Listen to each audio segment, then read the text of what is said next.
What if the hero of Zenless Zone Zero was instead the mastermind behind it all? No way, let me go. The evidence is right in front of our eyes. Eous is a white rabbit guiding people in a place where logic is unconventional. Does that sound familiar? It should, because you've heard of that story before. It's called Alice in Wonderland.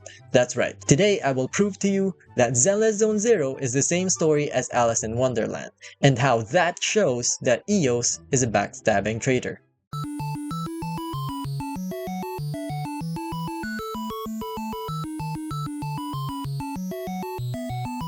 Let's begin this theory by saying that Eous is a white rabbit guiding characters in Wonderland, so the Alice should be all the factions and not just a single person. This will make more sense later, just keep that in mind. For now, be reminded that for some reason, certain boss enemies are clearly hinted to be prominent characters. Not the smaller ones like Dullahan and Thanatos, but the ones that have notorious status. They even have their own game mode. One more thing that makes them prominent is that a faction is somewhat assigned to them. For the Dead End Butcher, it's the Cunning Hares. Corruption Complex is Belobog Industries, Twin Marionettes, Victoria Housekeeping, Corrupted Pompey, Sons of Caledon, and Sacrifice Bringer HSO6. But you might be wondering why Thrashin and Brute aren't here, even though they have notorious status. Well, first, they're not a notorious hunt. Second is that they're made clear to be irrelevant to the main story. Their replays are even in a separated tab from the main story in case it wasn't clear enough. That means these 5 alone create the entire theme. And while it might not be obvious at first, this theme is Alice in Wonderland. Or more specifically, the second book, which is Through the Looking Glass. Each of these bosses correspond to a character in the story. Not because of their physical similarities, but the way they all died have thematic similarities with a corresponding character. We first see the Dead End Butcher on top of a big wall, exactly like how Alice found Humpty Dumpty. Later on, Dead End Butcher was struck by lightning and we never really saw if he really died. This is huge because the thematic death of the other 4 happened explicitly on screen. Humpty Dumpty's death in the original story is just implied but not shown. Alice heard a loud crack like an egg falling off the wall in the story, but she never really saw Humpty Dumpty dying, which connects this thematic death. If you think that's a stretch, then the twin marionettes will convince you. The twin marionettes are comparable to the only twins in Wonderland, Tweedledee and Tweedledum. The only role that the twins have is to explain to Alice that Wonderland is just the dream of the Red King. They tell Alice that if the Red King wakes up, they all disappear into thin air. Victoria Housekeeping did not kill the twins, they just disappeared into thin air explicitly in the cutscene. The twin marionettes kind of tell us the same thing through how they went off screen. Okay, you're probably thinking that's still a stretch. I would too, until I examined the cutscene and saw that the only words are lucid dream. This is huge. Readable text is prominent because ZZZ has its own language. There are even people deciphering it online, so there's no reason to use English unless it's that important, which directly ties to the theme of the twins to make Alice realize that it's all a dream. Look at Corrupted Pompey. His death is identical to the White Knight. The White Knight in Wonderland rides a horse, like how Pompey rides a bike. The Knight's role, or more specifically, how he went off screen, was to help Alice become a queen, like how Pompey's death turned Caesar King into Caesar Queen, or Overlord, or something. I don't know, you get the point. Lastly, we have Sacrifice Bringer's thematic death. The Jabberwocky was implied to be a ferocious beast. While it might look different in multiple depictions, the Jabberwocky's appearance boils down to basically biblically accurate angel, and Bringer does seem to fit the bill. As for his death, it isn't just similar, it's identical to the Jabberwocky. The Jabberwocky was to be cut by the sharpest blade wielded by the Chosen One. Miyabi is implied to be canonically the strongest among the current cast, and her sword is implied to be a special sword, so his death can't be more explicit than that too. As for the Corruption Complex, the character he's assigned to is from the first book, which is Alice in Wonderland, not Through the Looking Glass. The character is just called the Lobster. I mean, really, just look at it, man.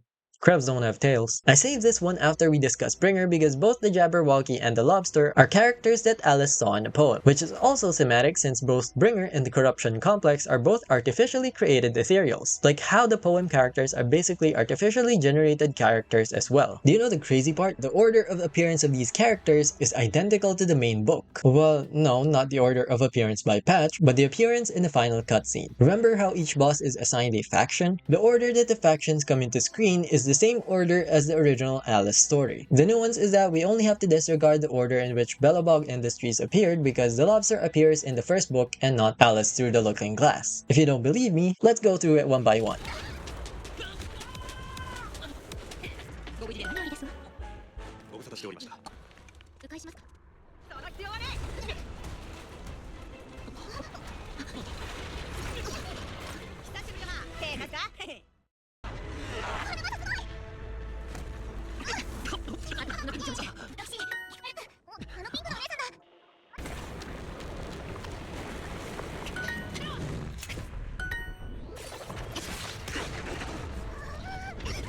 There's one other place where this order can be found, and it's the end credits. There's a total of 24 ways that this could have been ordered, and yet they're specifically in this order. But you may have noticed that the order within the hollow is the correct one, meanwhile outside the hollow it's reversed. There is one thing that I haven't mentioned yet about the original book. The entire adventure is reversed. In the whole story, the cause and effect, and generally the flow of events are reversed. With this in mind, there's one cutscene that I want to bring up. Let me play it for you.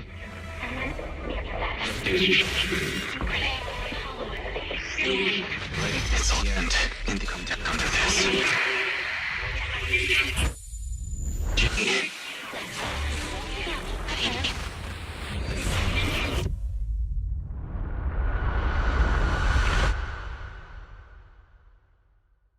Did you notice that? I'll bring you back to the exact moment, right here. This is that weird dream before we met Fairy. The word rewind appeared for a split second before disappearing. Everyone caught onto this and thought that it was just one of the typical Hoyo stories where they're stuck in a time loop. However, we failed to take it at face value. This could have literally meant that time was going backwards. Like how it's hinted that outside the hollow where the end credits are held, the order is reversed. Along with the dream that says rewind, we can easily put 2 and 2 together. And not just that, if you go to the official channels and watch the lore teaser, the story literally starts with Faith Undead. Now, that really wouldn't make any sense, would it? Since the siblings are alive, unless the story literally starts with Faith Undead. If we keep that in mind, then it all makes sense. The mythical Faith died because he tried to mess with time. If we apply the rules of Wonderland, then the cause and effect would reverse. Faith would die first, and then they will be able to mess with time. They reverse the flow of events just like in Wonderland. With all that context, we now know that our main villain is not this red woman, and not this red woman either, but this little guy right here. In mythology, Eous is a goddess of dawn, and together with her brother Helios, she manages and ushers the stable flow of days. Phaethon meddled in their work and tried to do it himself for a day, and because he couldn't do it correctly, he died.